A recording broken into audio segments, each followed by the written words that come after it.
the second canto, chapter 1st, and verse 9. So the second canto, the first chapter, as we know, is titled "The First Step in God Realization," and we will be discussing from the 9th verse onwards, 219. Om Namo Bhagavate Vasudevaya. Om Namo Bhagavate Vasudevaya. Om Namo Bhagavate Vasudevaya. Narayanam Namaskrityam Naram Chaiva Narottamam Devim Saraswatim Vyasam Tato Jaya Udiraye Nashtaprayeshu Bhadreshu Nityam Bhagavata Sevaya Bhagavate Uttam Shloke Bhaktir Bhavatir Naishtiki Om Ajnanatimirandasya Jnananjana Shalakaya Chakshurunmilitam Yena Tasmai Shri Gurave Namaha Namo Om Vishnupadaya Pushpishthaya Bhutale Srimad Bhaktivedanta Swami Namane Namaste Saraswati Deve Gauravani Pracharane Nirvisheshar Shunnavadi Paschachade Sitarane Mukam Karoti Vacharam Pangam Langate Girim Yat Kripatamaham Vande Shri Guru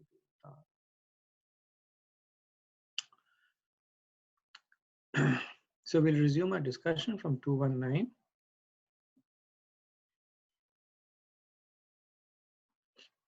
Paranishtopi nirgunya uttam shloka leelaya grihita cheta rajarishe akhyanam yat adhitavan. O saintly king, I was certainly situated perfectly in transcendence, yet I was still attracted by the delineation of the pastimes of the Lord, who is described by enlightened verses. And so in the previous set of verses that we did last week, Sukadev Goswami had spoken about the potency of, or here introduced Bhagavatam, that I will now speak the Bhagavatam. Now, in these sets of verses, he's going to be speaking about the potency of the Bhagavatam. And in order to establish the potency, he is using himself as an example. So what does he say here? That I was certainly situated perfectly in transcendence. So Sukadev Goswami was an impersonalist. He was a Brahmavadi, and he says Paranishtata Nirgunya. So Nishtha means that one who is strongly anchored, and Parinishthata, it basically serves to amplify the effect. So he says I was strongly anchored where? In Nirgunya. Nirgunya means Nirgun, and in this case Nirgun, of course, is pointing towards the impersonal Brahman. Sometimes Nirgun also points to Krishna with the understanding that he does not have any material qualities, guna. But here it is understood that he is speaking to the impersonal aspect of Krishna. So he says that even though he was Paranishta Nirgunya, still Grihita Cheta. So Cheta means one's mind, one's consciousness, and Grihita means that Graha. Graha means it completely swallows, right? Sometimes we say that the house, Graha literally means crocodile. So the bite of a crocodile is that very difficult to extract oneself. The teeth of the crocodile are anchored in such a way that the more you try to push yourself out, the deeper the teeth they get embedded. So that's why Grahastha Ashram or Graha as a house, they're all considered to be something that capture one completely. Here he's saying Grihita Cheta, that it captured my consciousness completely. And he expresses his previous situation as a disqualification. So that is why he says that Paranishtita api. Api means in spite. So and we'll see that the acharyas, they use it in both the ways. But here, one way to understand is that despite the fact that I had no material miseries, despite the fact that I was not being tormented by the modes of material nature, despite the fact that I was an Atmaram, that I was fully satisfied in myself, I was still Grihita Cheta. I was still completely attracted by the Srimad Bhagavatam. So one point that the acharyas say can also be understood from this verse is that what is the qualification of one who can fully appreciate the Bhagavatam? So it is Paranishtito api nirgunya, one who is completely uncontaminated by the gunas. So because the Bhagavatam is completely transcendental, it can be appreciated only by one who is approaching that platform. So that's why Srila Prabhupada also says that the cantos of the Bhagavatam are meant to successively take us through stages of being nirvikt, or being liberated from the material modes, so that we can appreciate the Bhagavatam. Similarly, the very second verse, Dharma Projita Kaitava, that 112, it says that Bhagavad Puran propounds the highest truth, which is understandable by those devotees who are fully pure in heart. So this is one understanding, Aparanishtopi Nirgunya. The second is what we had discussed, that the potency of the Bhagavatam is so strong that it can even attract the heart of a person who is free from the modes. And this point is made in 1 to 18, that by regular attendance in classes of the Bhagavatam and by rendering of the service to the pure devotees, all that is troublesome to the heart is almost destroyed, completely destroyed, and the loving service unto the personality of the Godhead is established. So this explains that so these are the two understanding that both of them talk about the potency of the Bhagavatam. The first one talks about the purity of the Bhagavatam, and the second one talks about the ability of the Bhagavatam to purify. Sukdev Goswami also gives a description of the Bhagavatam. How does he describe Bhagavatam? Uttam Shloka Leelaya. So one of the names of Krishna is Uttam Shloka, one who is described in choicest of shlokas, choicest of the words. And Uttam Shloka Leelaya also, Leelaya means that one whose pastimes are described. So that is the essence of the Bhagavatam, that ultimately they describe the Nam Gun Roop Leela of Krishna in choice words. And then Sukdev Goswami also says, Akyanam Yad Adhitatvam, that I have studied these delineations. So he's not making this point that I read the Bhagavatam and I became Bhav Vibhor, I became fully saturated with the love. Now there are other pieces of literature that do have that effect. Sometimes we see great personalities. When they hear the holy name of the Lord, then they become fully saturated with love. All the Ashta Sattvic Bhavs appear. But here, Sukdev Goswami is saying that I systematically studied it. Akhyanam Yad Adhitavan. Adhitavan means I studied it. I studied this book systematically.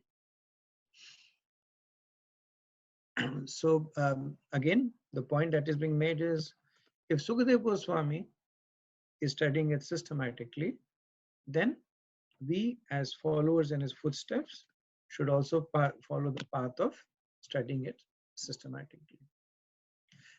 In a lecture on this verse, Srila Prabhupada says, that means the pastimes of Lord Krishna are not material activities. Otherwise, how a liberated person can be attracted?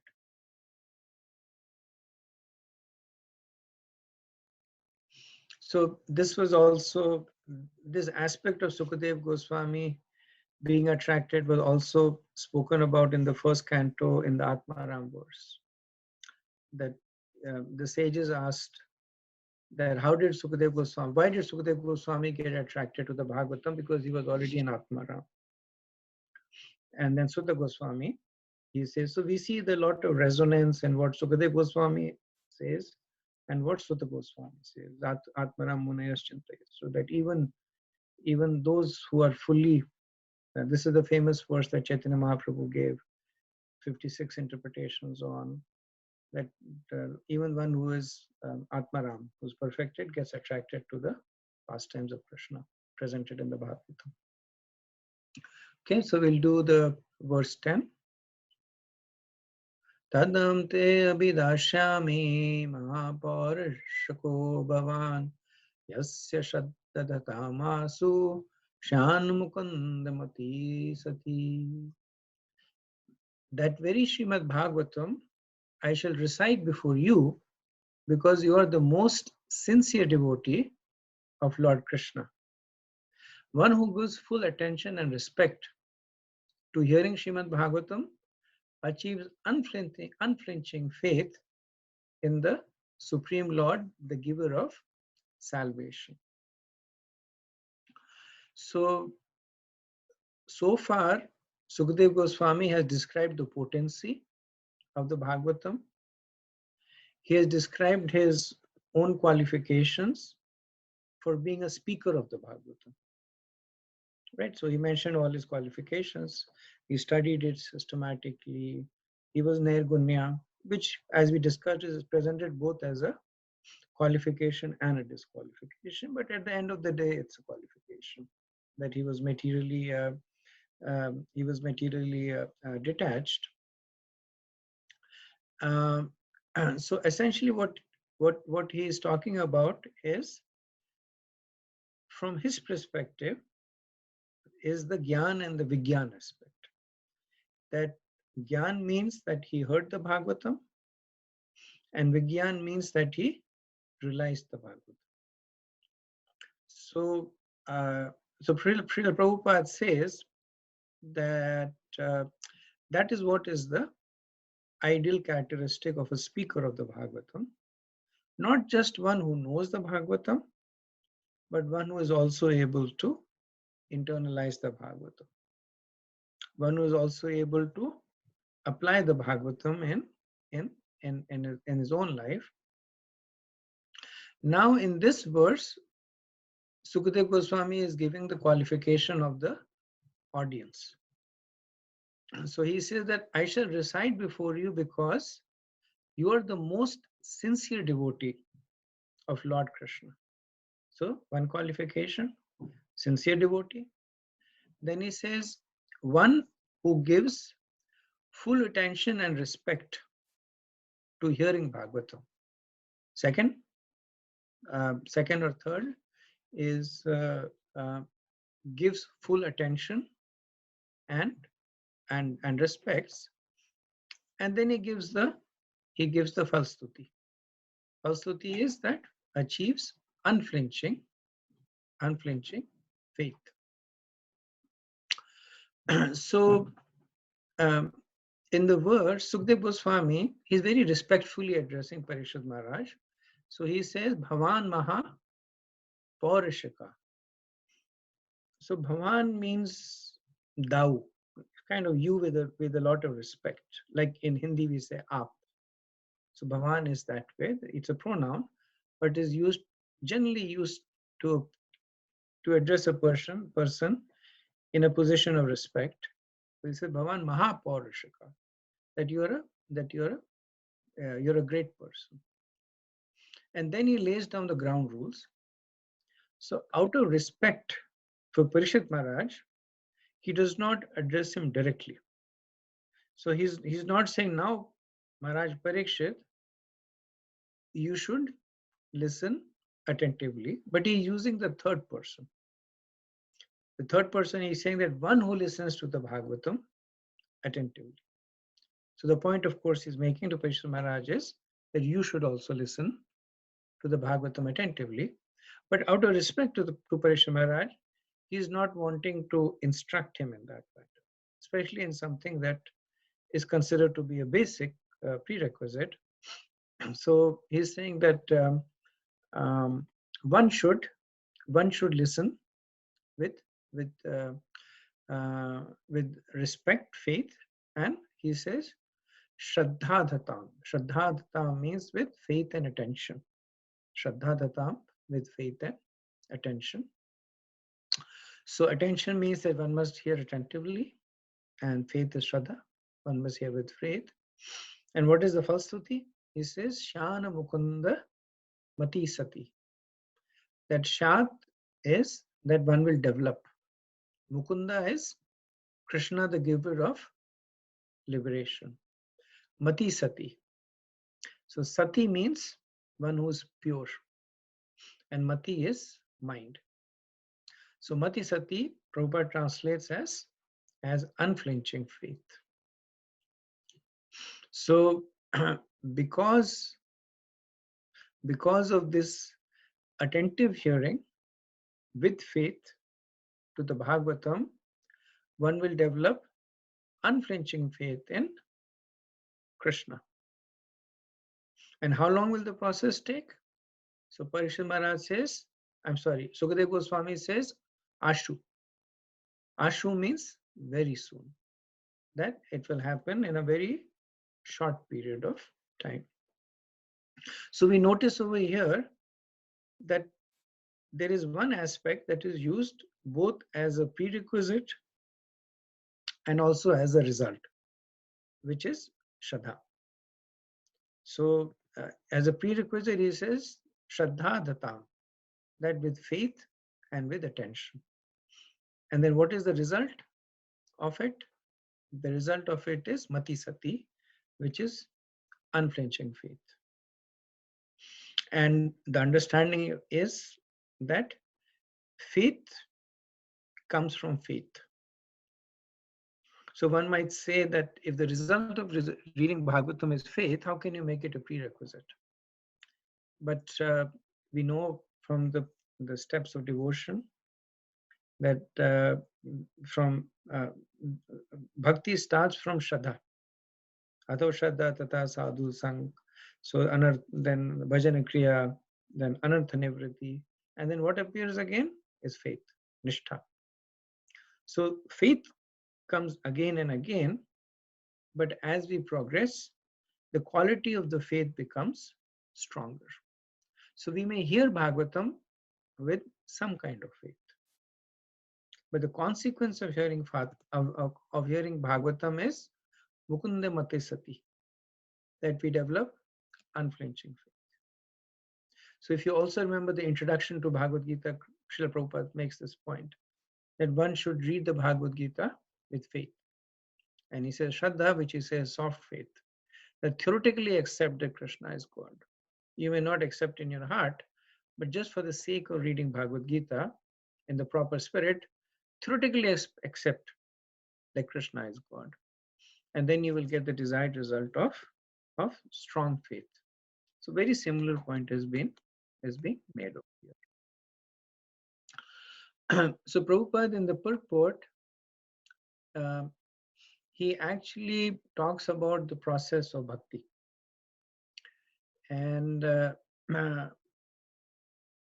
he says that for advancement of material knowledge, there is a need for personal ability and research aptitude.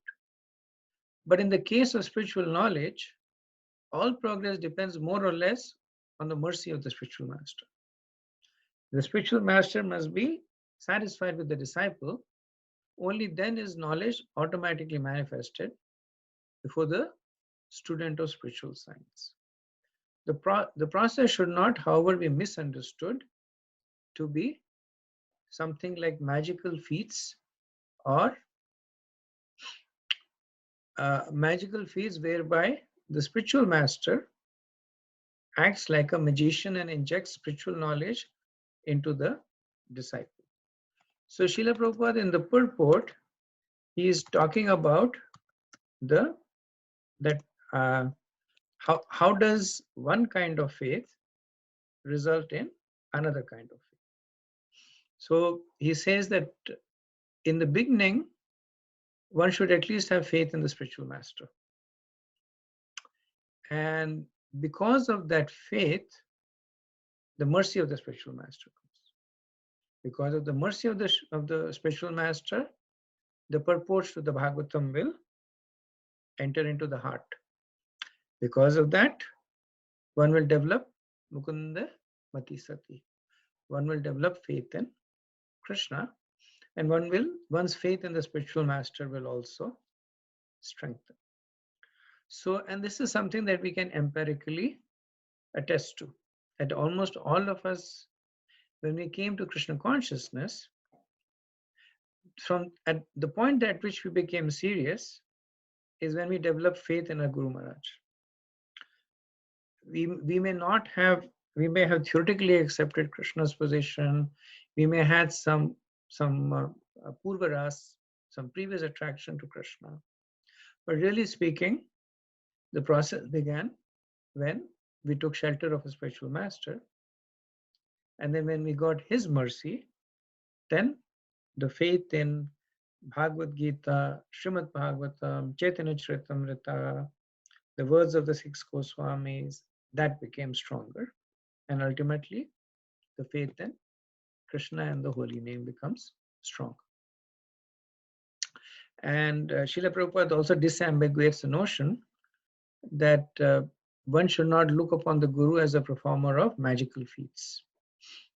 So the specific example that he gives was actually an anecdote.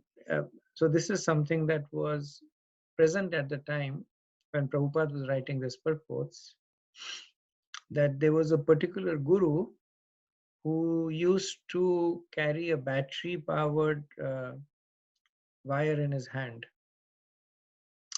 And then when a disciple or a prospective disciple would come, then he would touch the forehead of the person and deliver an electric shock. And the person would get dazed or something like that. The guru would also get a shock. He would also fall. The disciple would also fall. And then there would be all the melodrama. The guru would say, I have taken away your karma. I burned it away. Now we are bound.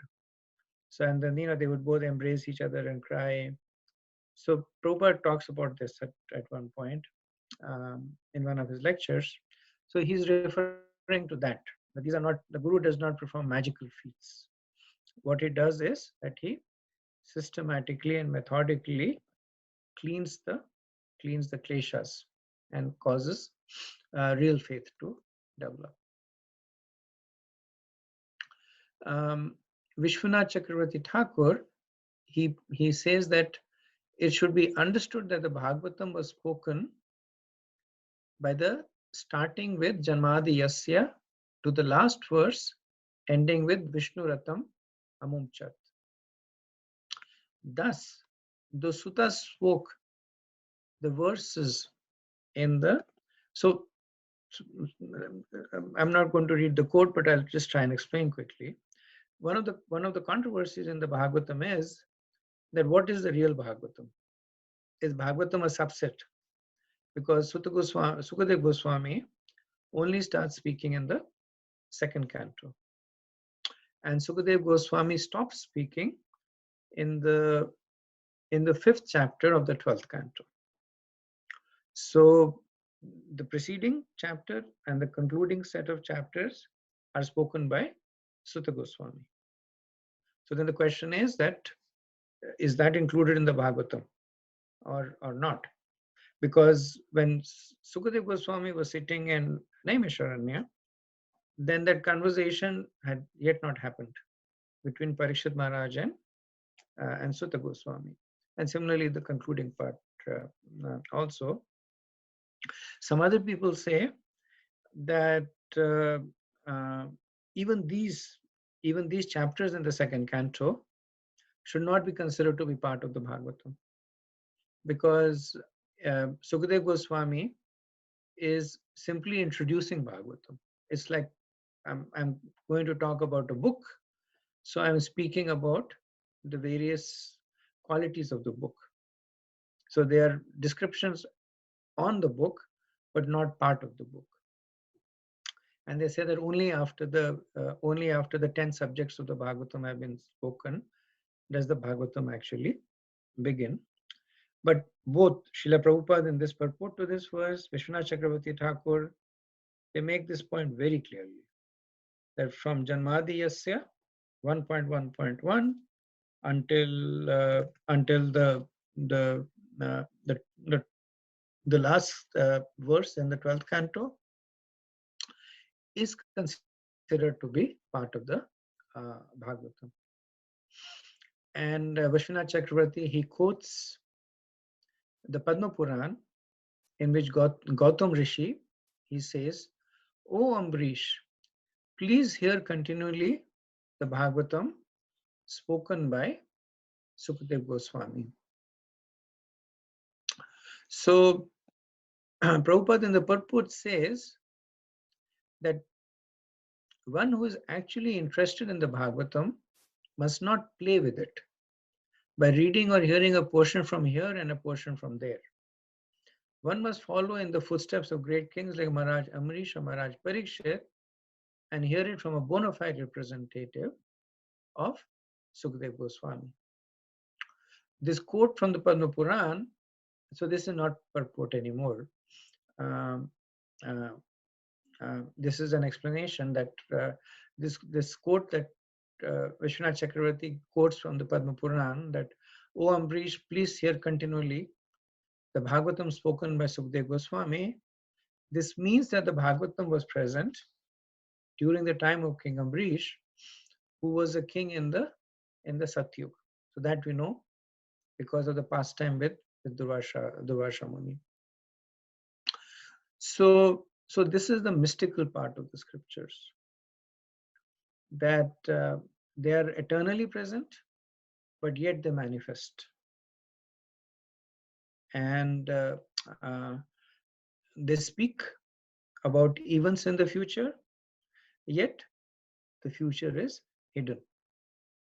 For instance, when Parikshit Maharaj was born, his whole, right from his birth to death, everything was spoken by the Brahmins. But yet Parikshit Maharaj did what he was destined to do. And the Brahmins, the Jati Brahmins had clearly indicated that he'll be cursed by a Brahman because of this reason, which would mean that Parikshit Maharaj would be very careful, but yet he, the events unfolded, even though they had been foretold. So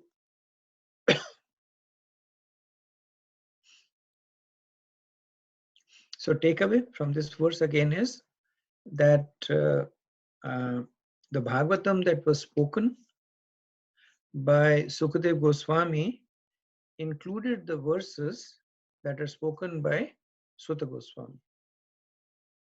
And in its entirety, the same Bhagavatam was spoken by Suta Goswami. So it's not that Suta Goswami spoke only from the second canto, whatever 10th chapter onward. He actually spoke beginning from Janmadiyasya all the way till Vishnu Ratam Amumachat.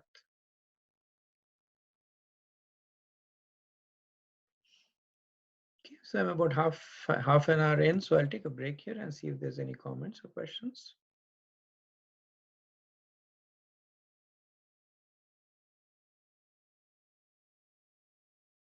Hare Krishna, Prabhuji. So, regarding the spiritual masters' mercy and then increasing faith and all that, but in some instances, we see that spiritual master is really showering a lot of mercy, but then there is some kind of a block from the devotee's perspective and all that. So, what could be the reason? I mean, we could see that there is a lot of mercy being poured, but still there is that block that happens. So thank you, Mataji. It's a good practical question. And so at least in the context of the verses that we were discussing, Srila Prabhupada describes that, I'm quoting Sukadev Goswami. He describes that uh, uh, the quality that Sukadev Goswami is trying to instill in Parikshit Maharaj, that of Shraddha Dhatam. So, the quality of faith and diligence. So these are the two qualities that are conducive in getting the mercy.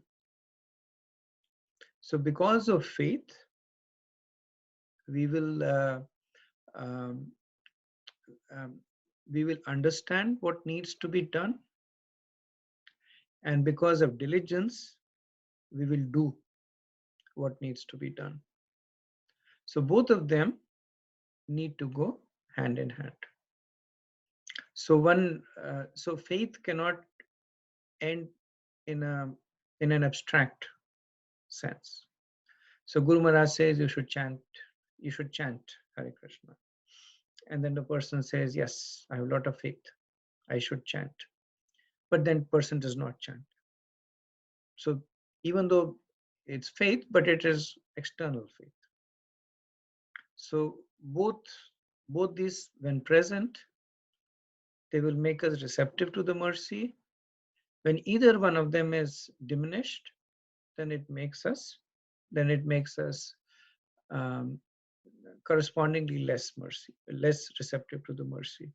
If we do not have that level of faith in our spiritual master, or we do not have, so diligence translates roughly to sincerity, and sincerity is one quality that is glorified a lot in a devotee. Sincerity means that one follows the instructions of the spiritual master to the best of their ability. Does not mean that one follows it perfectly, but one follows it to the best of their ability. Okay, Mataji? Yeah, thank you, Prabhuji. Okay. Hare Krishna Prabhu, just one comment. We should understood that Vyasadev, he's the one who wrote the Srimad Bhagavatam, and even this commentary of Sutta Goswami was written by him. Just like most probably like Ramayan, even before the pastime was done, it was already related by Valmiki, something like that. Yes, Prabhu. So, what was recorded by Srila Vyasadeva was spoken by Sutta Goswami, was spoken by Sukadev Goswami. All the same. Mhm.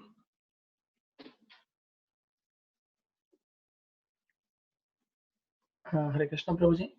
One clarification, Prabhuji. Although we accept that, like from Janmadhyasya to until the last verse, we accept everything is Bhagavatam. But still, we should also understand that everything is spoken by Vyasadeva, Sutta Goswami, and Sukadeva Goswami, all the three from Janmadhyasya to. Is that the correct understanding, Prabhuji?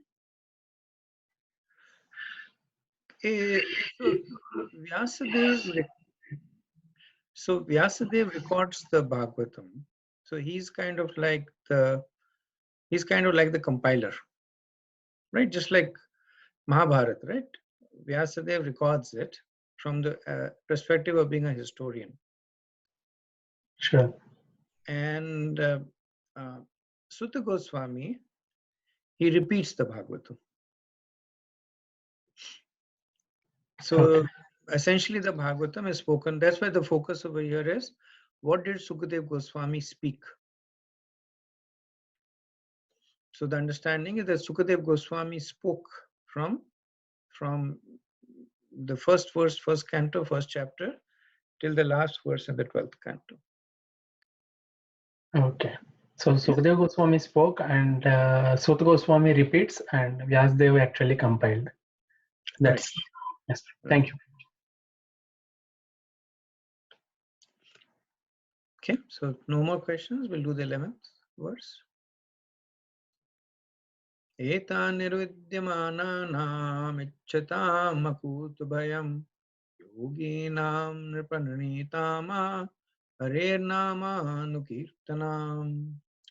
O King, constant chanting of the holy name of the Lord after the ways of the great authorities is the doubtless and fearless way of success for all, including those who are free from all material desires, those who are desirous of all material enjoyment, and those who are self-satisfied by dint of transcendental knowledge.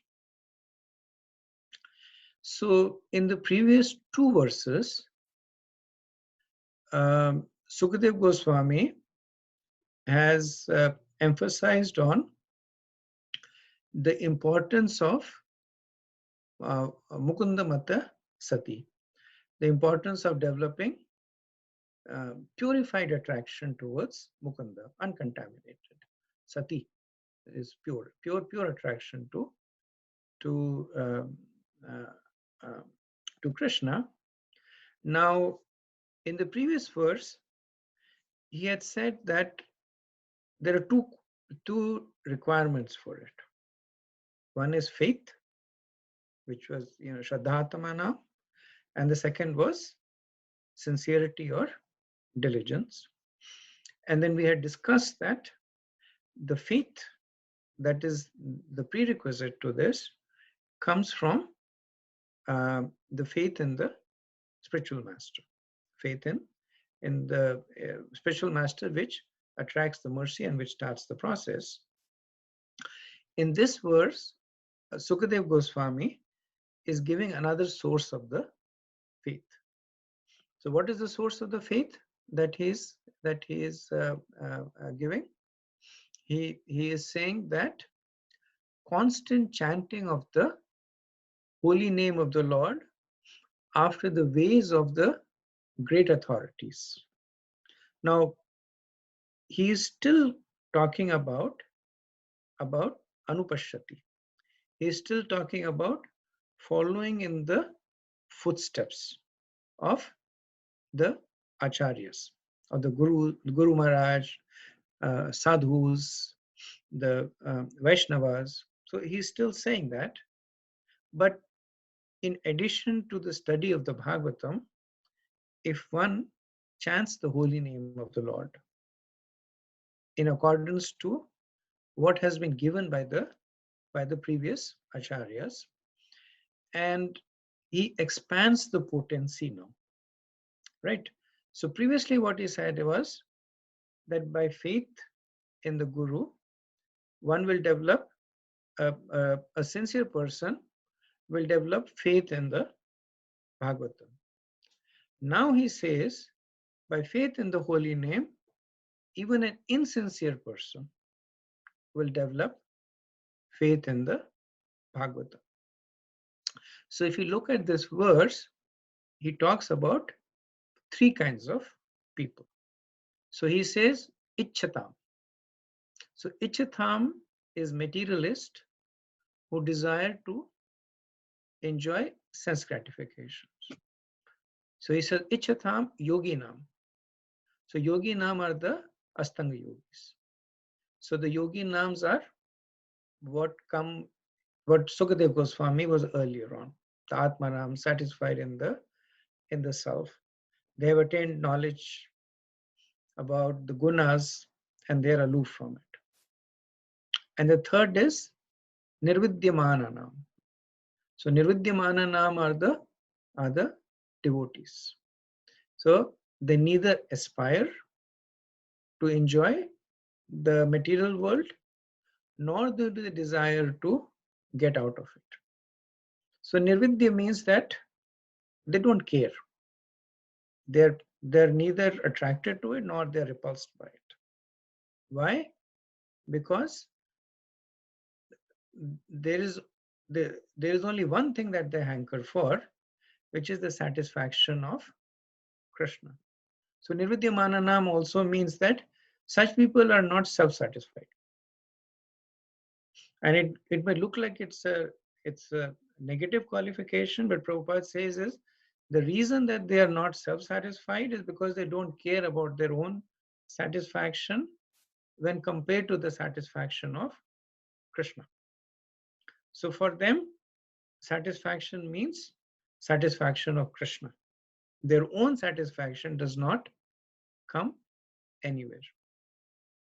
So in this verse, Sukdev Goswami is saying that for all these kinds of people, if they chant the holy name of the Lord, following the instructions of the acharyas, they will reach the stage of appreciating the Bhagavatam. And so it says that the fearless way of success for all. So the fearlessness that is awarded by the study of the Bhagavatam. So so Vishwanath Chakravarti Thakur, when he comments on this verse, he gives a slightly different interpretation. He says that each of these three people, the karmis, the yogis, and the bhaktas, when they read the Bhagavatam with that particular conception, the Bhagavatam will reciprocate to them in that particular conception. So when a karmi reads the Bhagavatam will provide ways to increase karma kand. When the yogis read it, it will provide them ways of performing Astanga Yoga. And when bhaktas read it, it will provide devotion. And the reason that Vishwanath Chakravarti Thakur makes this point here is because this verse precedes Sukadev Goswami talking about Astanga Yoga. So if you remember, this chapter is first steps in God realization. So first step is talking about is Astanga Yoga. So that is why he's saying that this verse can also be understood in that context. So Prabhupada, in the purport of actually the next verse, which I'm reading because I felt it was more relevant to this verse, he says that the powerful holy name of the Lord can certainly deliver one from sinful effects. But one who desires to utilize this transcendental potency of the holy name of the Lord in one's sinister activities is the most degraded person in the world. Such persons are never excused by the Lord or by any agent of the Lord. One should therefore utilize one's life in glorifying the Lord by all means without any offense. So essentially what Prabhupada is saying, that while the Bhagavatam can be used in this way, if one does use it to get anything other than bhakti, one should be considered to be degraded. Just like at one point he would say that the holy name can deliver everything you desire, but one who chants the holy name of the Lord with material desires is like going to a gold shop and buying iron from there. So this verse actually has, I won't go through it, but it has extensive commentary given by Jiva Goswami. Jiva Goswami by nature is very succinct in his commentary. But in this, he gives several pages of commentary, essentially glorifying the potency of the holy name. So because this verse is spoken now, this is not the first time that the potency of the holy name is introduced. And so I'm not doing it to make it unduly technical, but you can, if you're interested in doing so, establish a correspondence between everything that Sukadev Goswami speaks to everything that Sutta Goswami speaks. So earlier on, Sutta Goswami had also made exactly the same point, that when Krishna is gone, you take shelter of the Bhagavatam. But what if you don't have any faith in the Bhagavatam? What to do? Then he says you take shelter of the Vaishnavas, Vaishnav Sangha. But what if you don't have faith in the Vaishnavas? Then he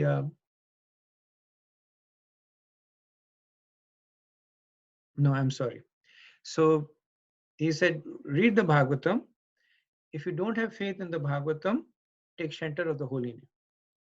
And if you don't have faith in the holy name, take shelter of the devotees. So through Vaishnava Sangha, one will get faith in the holy name, and by chanting the holy name, the purports of the Bhagavatam will manifest in the heart. So same point is being made over here. So if you read the 6th chapter in the 1st canto, you will see the corresponding points being made over here. Because the holy name is being introduced, Srila Prabhupada also takes this opportunity to talk about the 10 offenses against the chanting of the holy name. So in the commentary to this verse, Sridhar Swami, he says that nothing is more beneficial than chanting of the Lord's holy name. And Jiva Goswami, he modifies it and says that nothing is more beneficial than chanting the Lord's holy name while avoiding the offenses against the holy name. Same point is again made by Sripad Chakravarti Thakur. Same point is made by Srila Prabhupada. And then Srila Prabhupada expands on it in his purport. So he talks about the 10 offenses. So the 10 offenses to the chanting of the holy name, they appear in Chaitanya Charitamrita, and originally they appear in the Padma Purana. So they appear in Padma Purana in the Brahmakant, chapter 25, in verses 15 through 18 is the original source, the way the Sanskrit of these 10 offenses are given. So some more because this is kind of introduction to the practice of bhakti. The acharyas have, like I said, commented extensively on this. And in his commentary, Chakravarti Thakur, he says that of the 9 limbs of bhakti, Shravana, Kirtan, Smaran should be considered to be the 3 chief ones. And this, he said, is stated in the 5th verse, where he says that, O descendant of King Bharat, one who desires to be free from all miseries must hear about, glorify, and remember the personality of Godhead, who is the super soul, the controller, and the savior of all miseries. So one should hear about, glorify, and remember. So this is Shravan, Kirtan, and Smaran. Out of these 3, Kirtan is considered to be the king of the kings. So in chanting, one may chant about the Naam, Roop, Gun, or Leela. Of all these forms of chanting, Naam Kirtan is considered to be the chief. So Prabhupada explains that in the purport that through Naam Kirtan, Roop, Gun, and Leela will manifest. So because it contains within itself everything else, it is considered to be the chief. amongst all forms of Nam Kirtan, Anukirtanam is recommended. So Anukirtanam means chanting according to the instructions that have been given.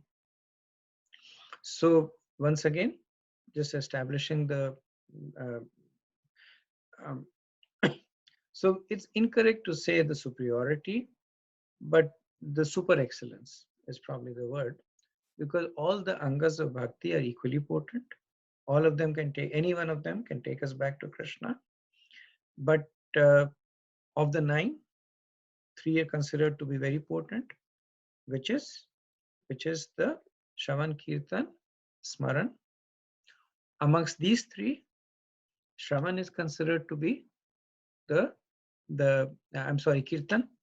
is considered to be the most potent. The Kirtan can be for Nam, Roop, Gun or Leela.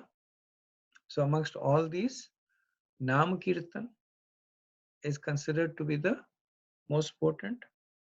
Amongst all forms of Nam Kirtan, Anukirtan, which is chanting the holy name according to the instructions of the scriptures and the spiritual master, is considered to be the most potent. So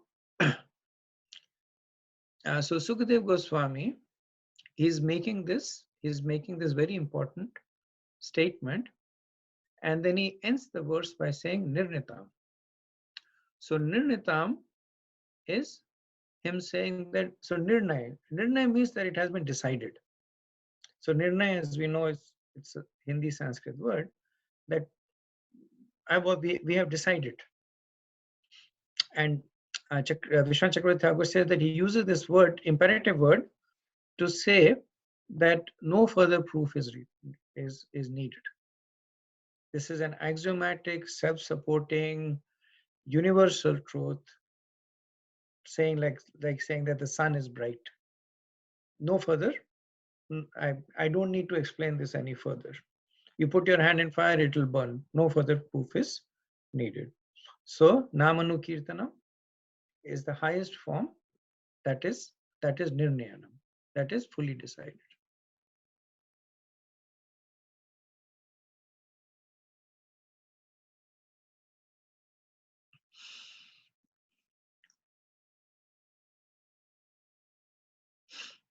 Okay, so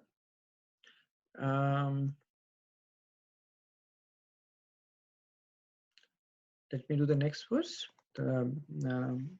The 12th, well, we'll do a few more verses. We still have half an hour. Then we'll stop for discussion. Verse 12.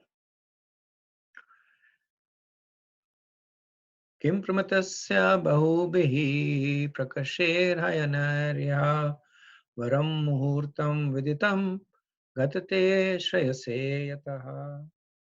What is the value of a prolonged life which is wasted, inexperienced by years in this world? Better a moment of full consciousness, because that gives one a start in searching after his supreme interest. So in 10 verses, beginning from this verse, from 12 to 21, Sukadev Goswami will describe the 3 processes that he introduced in the previous verse. So there is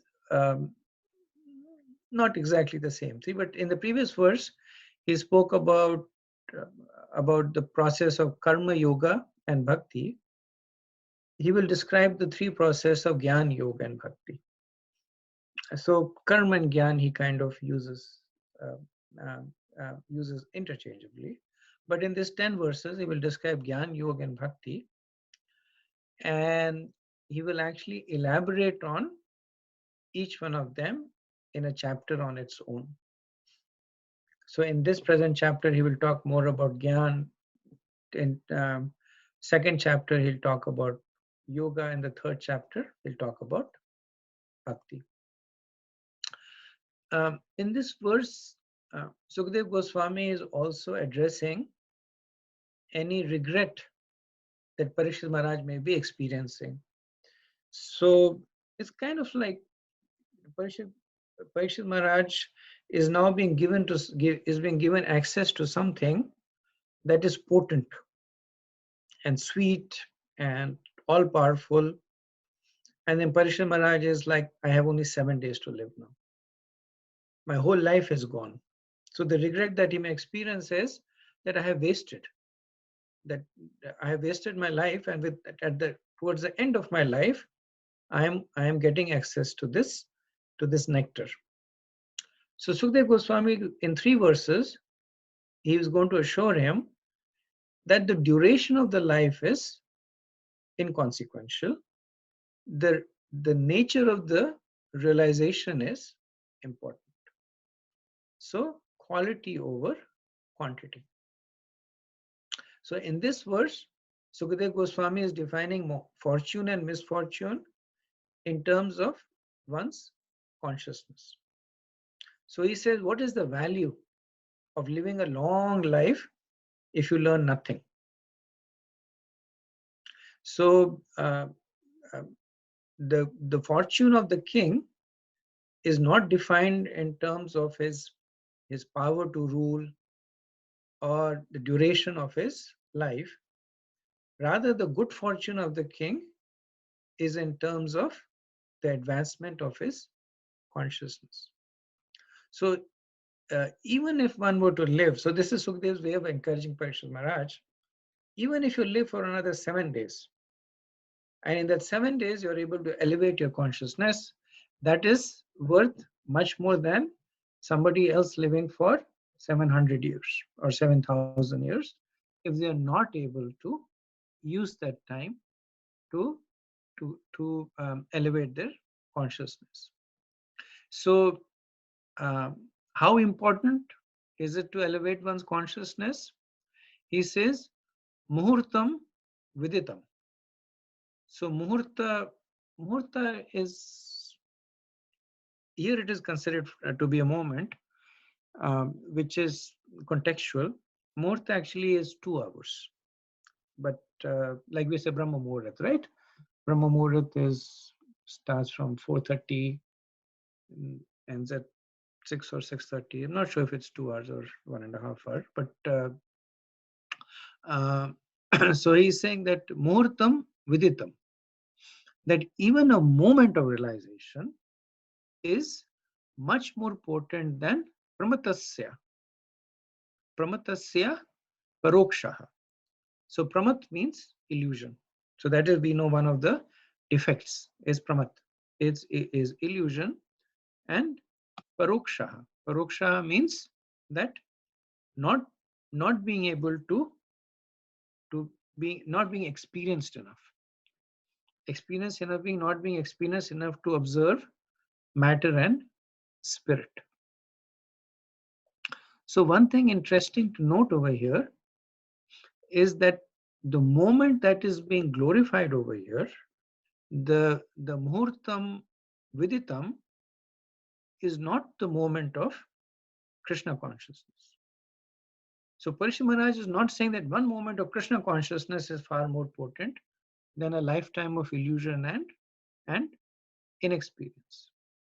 So what he's saying over here is one moment of being aware that my life is going by needlessly. That is more potent than living a life of pramatasya parokshaha. Now, why does he make that distinction? The reason that he makes it is that when one reaches this point of muhurtam viditam, when one reaches this point of questioning one's nature of life, at that very moment, one could be understood as having returned back to Krishna. The time that it might take from that moment to returning back to Krishna maybe one lifetime. It may actually be just one moment, as we'll see in a verse that follows, or it may be billions of lifetime. But just like Srila Vyasadeva, he starts off the Vedanta Sutras with Athato Brahma Jigyasa, right? All he's talking about is curiosity. Let us now inquire into the nature of the absolute, right? He's not talking about faith. He's not talking about devotional service. He's not talking about Vaishnav Sangha, Nam Seva, nothing. He's saying that Brahma Jigyasa, that is sufficient. Because when one embarks on that path, then what follows is something that will follow naturally. When one realizes the need to make spiritual advancement, that moment is more relevant than having a long life of material enjoyment.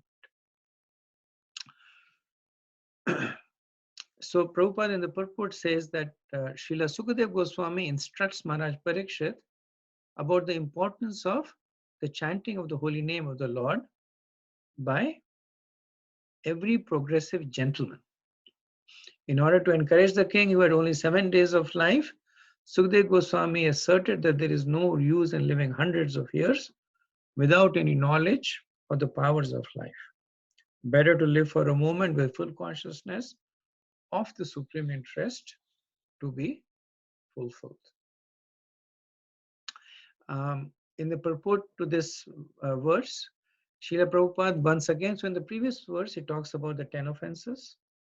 And in the in the purport of this verse, Srila Prabhupada will repeat the first 3 offenses against the holy name. So the first 3 offenses are to blaspheme the devotees who have dedicated their lives for propagating the holy name of the Lord, to consider the names of demigods like Lord Shiva, Lord Brahma to be equal or independent of the name of Lord Vishnu, and to disobey the orders of the spiritual master.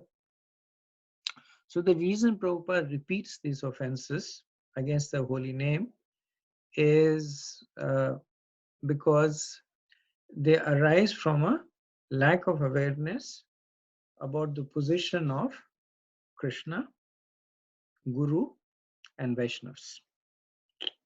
So previously, these 3 have been established as important.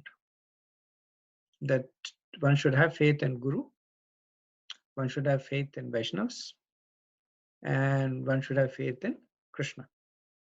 But if one is committing these 3 offenses, then this moment of consciousness about the need to make spiritual advancement will be severely curtailed, and one may reach a different destination. Okay, verse 13. Khatvango nam raja rishir gyatva yatam mihayushaha muhurtat sarvam utrajya gatvana bhayam harim. The saintly king Khatvanga, after being informed that the duration of his life would only be a moment more, at once freed himself from all material activities and took shelter of the supreme safety, the personality of Godhead. So in the previous verse, Sukadeva Goswami had glorified a moment of full consciousness as being much more desirable than a full lifetime in material pursuits. So one may think that this is poetic license, that Sukadeva Goswami is using, what authors use, poetic license, which means they exaggerate for effect. It's like, it's like saying that um, I love you more than all the sands in the desert, or all the water in the oceans all the water in the seas cannot quench my thirst, or his anger His anger could have burnt the entire universe. So these are all exaggerations that were used for effect. And one might say, when Sukdev Goswami is saying that one moment of consciousness about need to make spiritual advancement is more than a lifetime being unaware of it, is poetic license. So here he's saying it's not poetic license. I'm going to give you an actual example of one who actually in a moment of consciousness was able to perfect his life. So he gives the real life example of Maharaj Khatwanga. And so Prabhupada gives the pastime of this in the purport, that Maharaj Khatwanga was invited by the demigods in the higher planets to fight demons. And as a king, he fought the battles to the full satisfaction of the demigods. The demigods, being fully satisfied with him, wanted to give him some benediction for material enjoyment. But Maharaj Khatwanga, being very much alert to his prime duty, inquired from the demigods about his remaining duration of life. This means that he was not as anxious to accumulate some material benediction from the demigods as he was to prepare himself for the next life. He was informed by the demigods, however, that his life would last only a moment longer. The king at once left the heavenly kingdom, which is always full of material enjoyment of the highest standard, and coming down to the earth, to this earth, took ultimate shelter of the all-safe personality of Godhead. He was successful in this great attempt and achieved liberation. This attempt, even for a moment by the saintly king, was successful because he was always alert to his prime duty.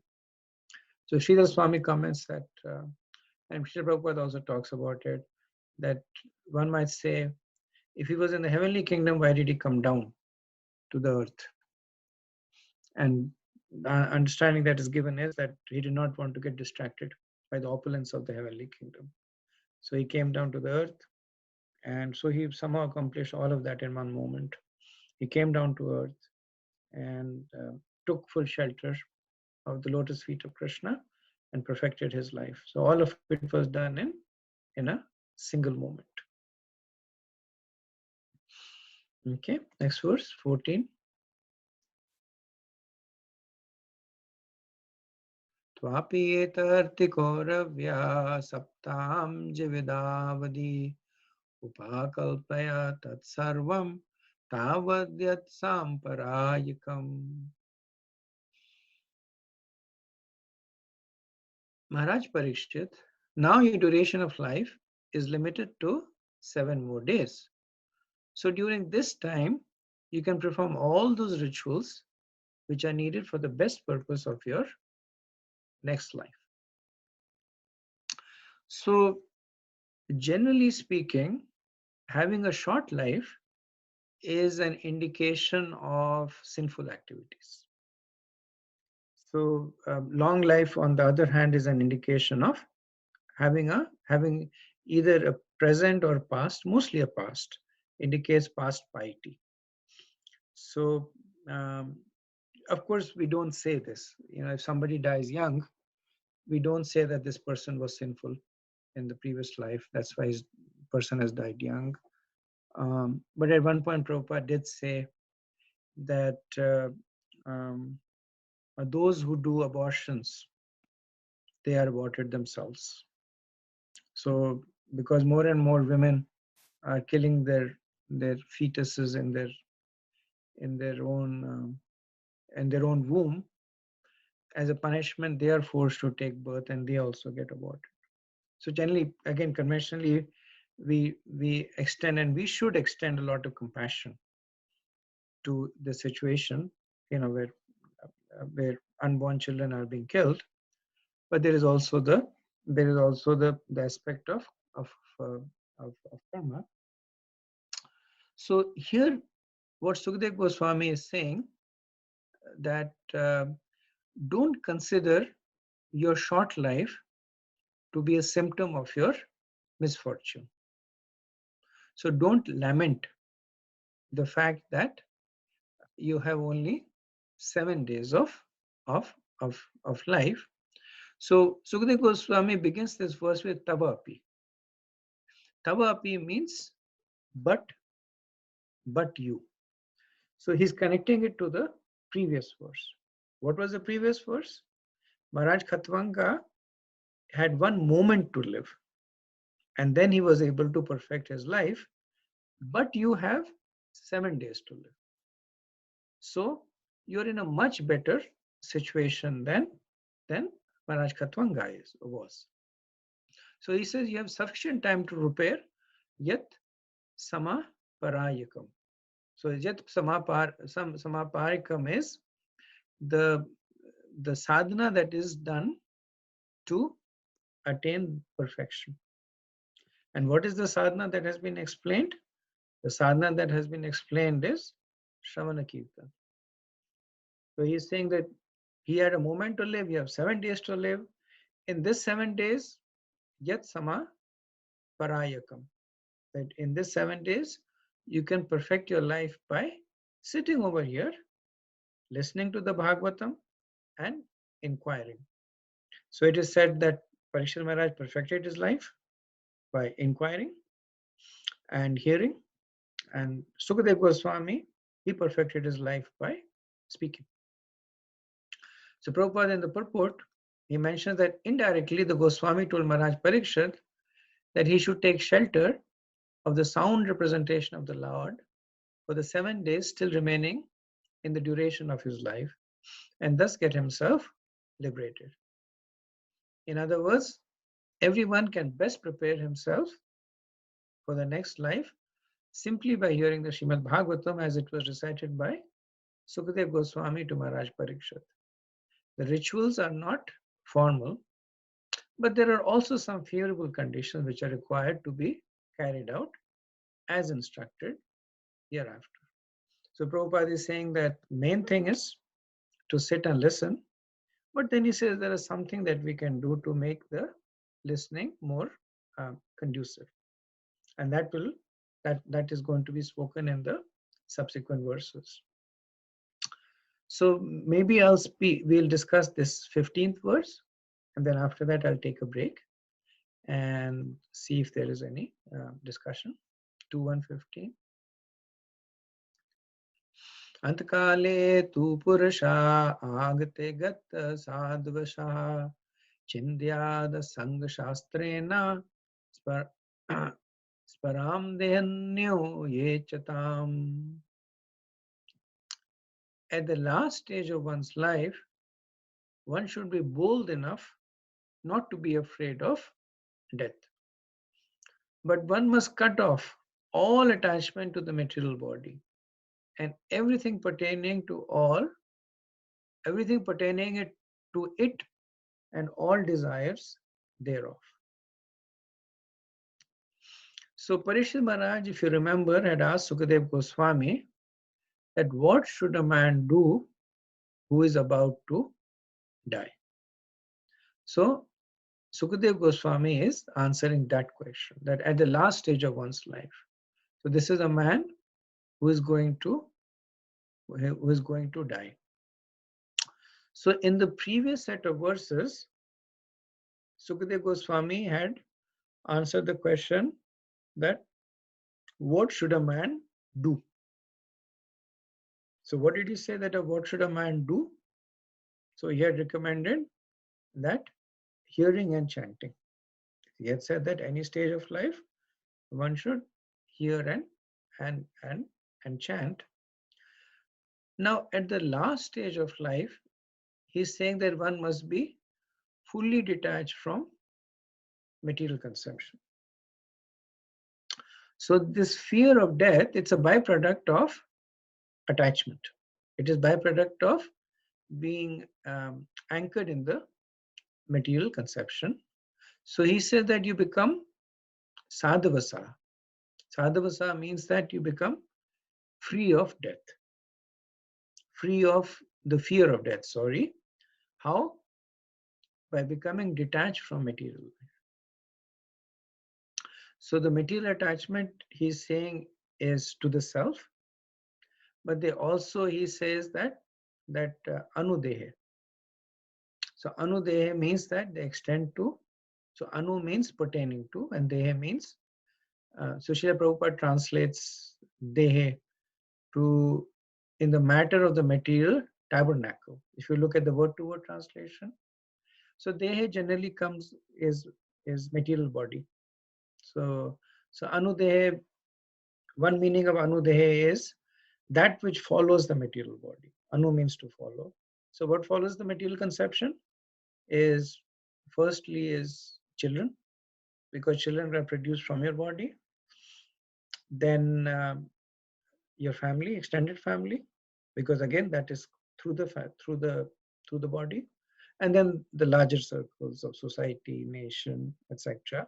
They come from different uh, uh, um, ripple effects of anudehe. Interestingly, Srila Prabhupada in this verse, he translates dehe to in the matter of the material tabernacle. So this word that, so I was once attending a lecture by in Mayapur by Vaisheshika Prabhu, and in that lecture he spoke a lot about this word tabernacle. He actually started his lecture with the word tabernacle, and yeah, tabernacle is actually it's a almost a extinct word. It's a word that appears in the Hebrew Bible, and it means that. Uh, so figuratively, it means that uh, a temporary temple. So tabernacle means that it's a temporary temple. In Vaishnav theology, and this is when Srila Prabhupada uses tabernacle, it means that the material conception of the self. So the meanings may appear to be a little different.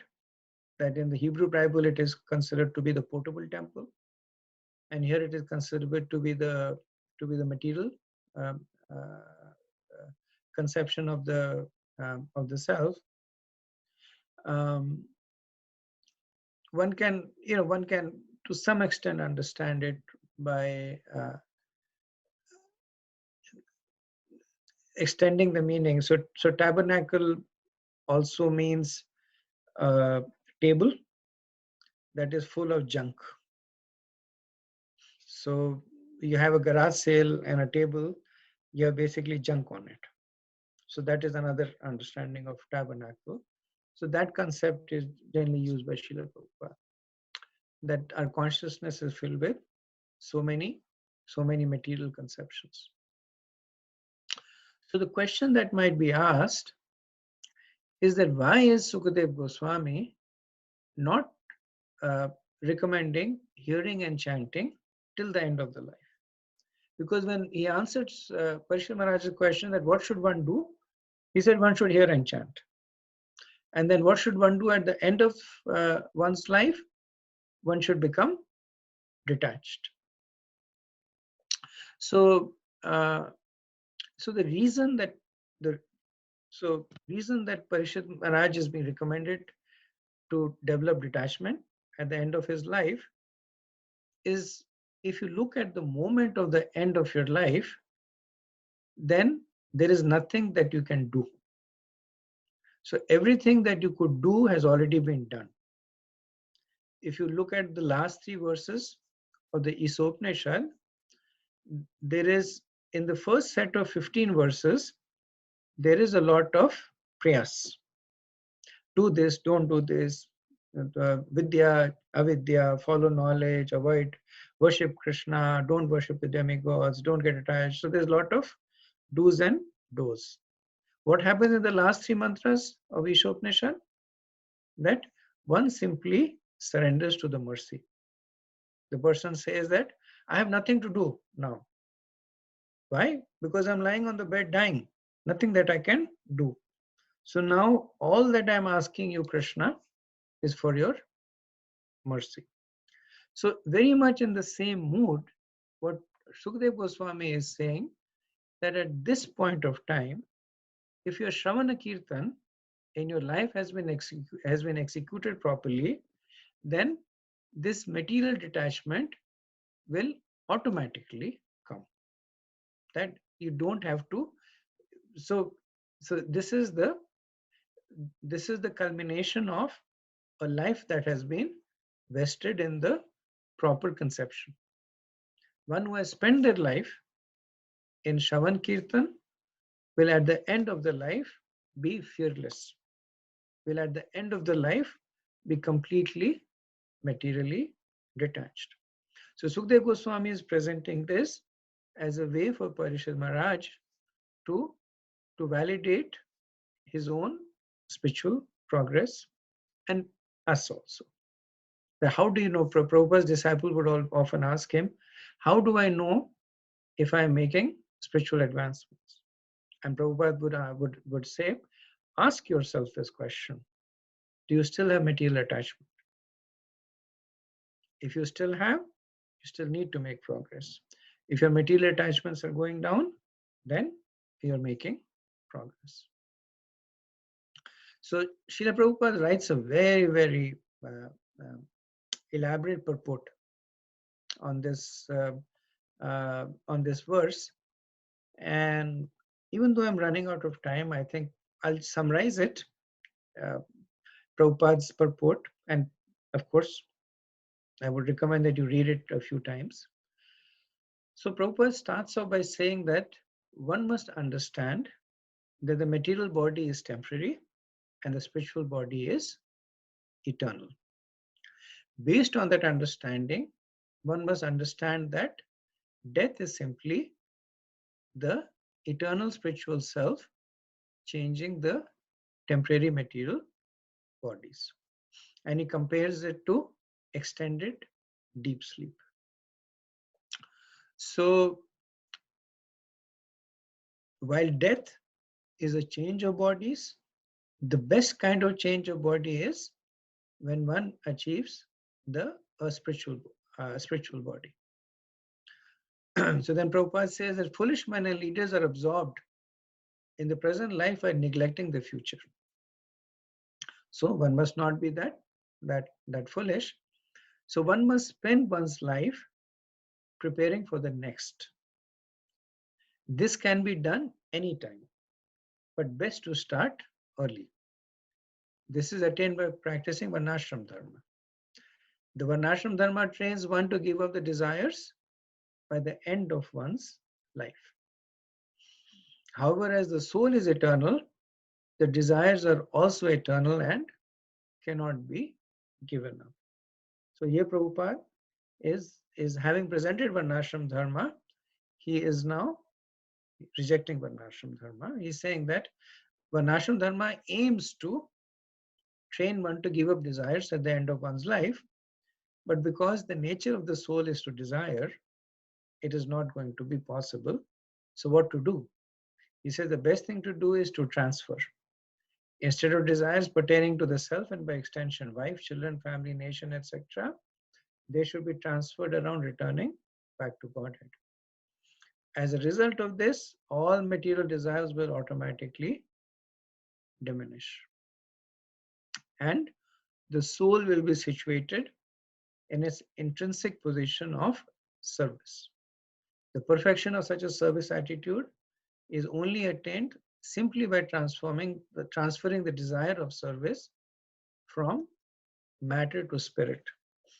And then Prabhupada puts an interesting phrase here, which I haven't seen him use. Actually, I never saw him use it. He says to transfer service from matter to spirit or from Satan to God. So Prabhupada generally stays away from the biblical connotations because Satan is a whole different connotation. There's nothing equivalent to Satan in Vaishnava theology.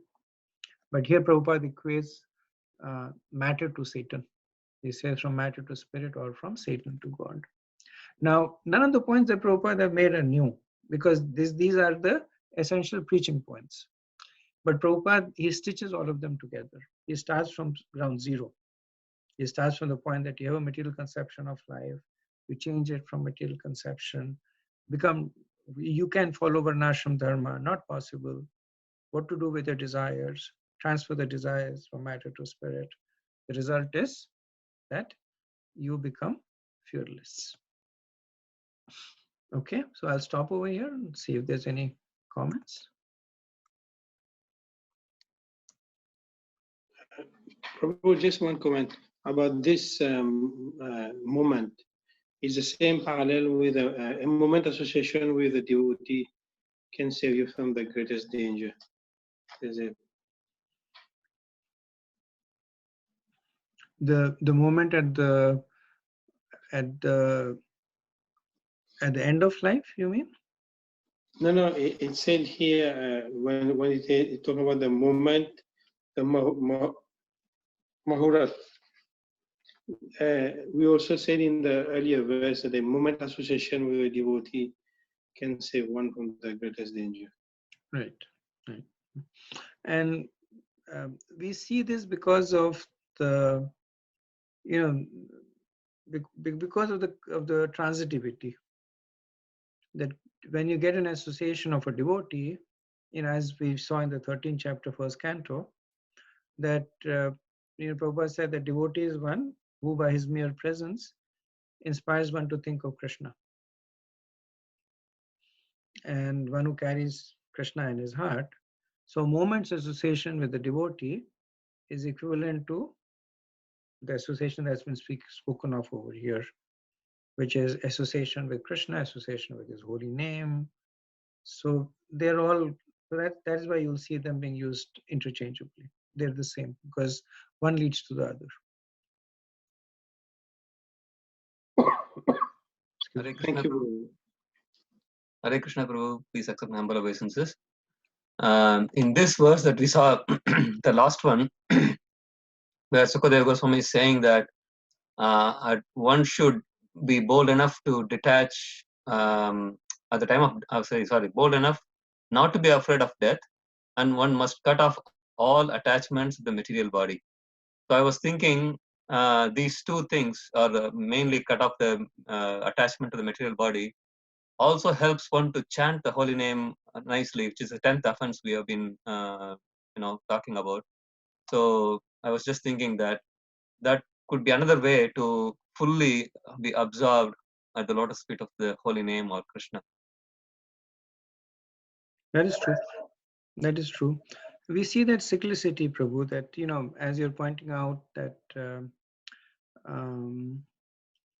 by not having, so what's the 10th offense? Not to have not have complete faith in the chanting of the holy name and continue to maintain material attachments, continue to even after understanding the right. So you're right that by cutting off material attachments, we are in a position to chant the holy name in a pure in a pure format. Conversely, the fact that we are chanting will result in cutting off our material attachments. Okay. So we see this cyclicity going on, the spiral that feeds itself, right? From soft faith comes practice, from practice comes mercy, from mercy comes strong faith, from strong faith comes more practice. So we see that spiral. So similarly, as the point you're making, we see that spiral, that from chanting comes material detachment, and from material detachment comes even more purified chanting, which results in even more material detachment, to the point that when we are dying, then if we have followed the process, then there is complete lack of fear to death, which according to the scriptures is the single biggest fear that a person faces. We forget about it, but at the time of death, Srila Prabhupada describes this in the 8th chapter of the Bhagavad Gita. At the time of death, one's throat chokes, etc., etc. But that is a great fear, And that fear is coming from the fear of unknown and the fear of leaving what is known. But through material detachment, both the fears will go away. I also have one question regarding the previous verse where it says that Bhagavatam can be used by the person who has a materialistic desires for their advantage also. But we also know the Bhagavatam has no, it's Hamalam Puranam, it has no material contamination. So how we can reconcile these two? So you're right, Prabhu. The Bhagavatam is Amal, but the recipient may be Mal, right? The recipient, just like the holy name is pure, but a person may be chanting it offensively. So it does not mean that the holy name is offensive, but it means the practitioner is offensive.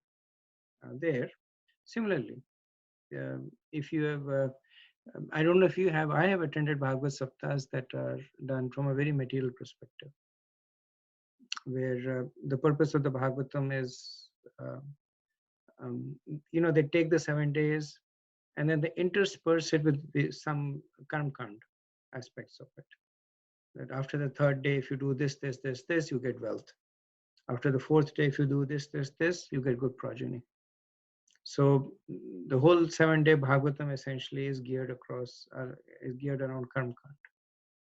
Now, there's of course still some purifying aspect to it, but at the end of the day, you're depriving yourself the real potency of the Bhagavatam. Thank you, Prabhu. Thank you. Hare Krishna Prabhuji, in the same line that Nandagopal Prabhuji is asking, like Karmakanda and yogis can think it is for yoga, but I could relate that more with Bhagavad Gita Prabhuji, but not with Bhagavatam, because everywhere it is pure devotion only is mentioned, be it the any devotee's life. It's all so. How we should? You're right. It's predominantly pure devotion, but like in this chapter only, in the next set of verses, it's all a description of Astanga Yoga. In the 3rd chapter, 1st canto, 3rd chapter, the indirect process of bhakti is described there. If you remember, the Virat Hoop is described, meditating on the impersonal form, the Brahman is there. So the point you're making is valid, that it is minute compared to the bhakti. It is minute, but nevertheless it is there.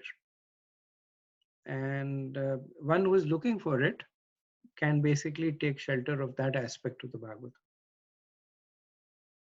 Yes, Prabhuji. Correct. Yeah. Thank you.